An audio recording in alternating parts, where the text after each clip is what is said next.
Welcome to this week's Approachability Minute. We lost another great rock icon last week. Prince died at his home in Minneapolis, and I don't know about you, I was a huge Prince fan. I literally wore out a cassette tape of Purple Rain growing up, and what I really admired about Prince was he was a unique, weird individual, but he embraced that. I mean, he made that who he was. It was his brand, and it was what made him stand out, not just as a musician. His fashion was unique. His films were unique. He was a really interesting guy. He didn't step back from that at all. It caused him a lot of problems with his record company, but he stuck with what made him unique, and it was what made him one of the greatest rock artists of all time. The same weekend that Prince died, I got a chance to see a guy speak named Dave Rendell, and Dave's got a book called The Freak Factor. I've got a copy of it here, and this is his book.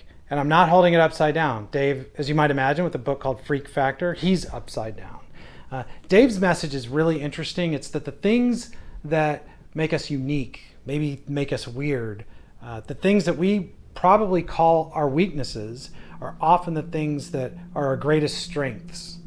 Think about that for a second. Just one example he uses is sometimes people that are messy or unorganized, they're considered their weakness. But often those same people are some of the most creative people, and that the things that you do to try to neaten up and to stay organized can actually reduce your creativity.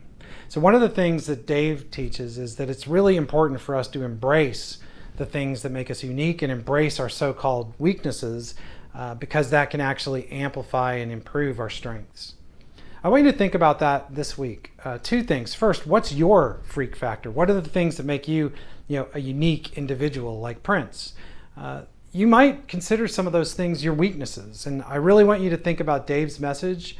Are they really your weaknesses, or are they just the flip side of the things that make you strong? And are you doing some things that might actually be reducing your strengths by trying to correct for a so-called weakness? Second, I want you to think about the same thing for your coworkers and the people that you lead. Help seek out their unique traits and the things that make them unique as individuals. We live in a society where everyone's trying to make everyone conform, and a lot of times we hide from the world, some of the things that maybe are our best traits. So as you go through your leadership journey this week, really seek out from others. What are those things that maybe make them a little bit weird or off the beaten path?